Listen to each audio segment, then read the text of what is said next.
Hello everyone, অনেকেই আমার এই কোরিয়ান র্যামেনের রেসিপিটি চেয়েছিলেন। তাদের জন্যই আমার এই রেসিপি ভিডিওটি। র্যামেনের ব্রথ বানানোর জন্য প্রথমে আমি এক প্যাকেট নুডলস খুলে ব্লেন্ড করে নিব।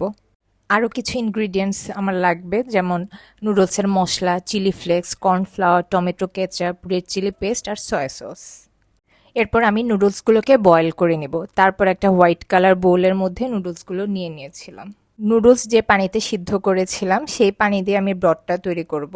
এখানে আমি অ্যাড করে দিচ্ছি ব্লেন্ড করা নুডলসের মশলাগুলো, তারপর একে একে সয়া সস, টমেটো কেচাপ আর চিলি পেস্ট। সব কিছু একসাথে খুব ভালোভাবে মিক্স করতে হবে যেন কোনো লাম্প না থাকে। সবশেষে আমি অ্যাড করে দিব কর্নফ্লাওয়ার। বয়েল করা নুডলসের উপর কিছু চিলি ফ্লেক্স দিয়ে দিচ্ছি।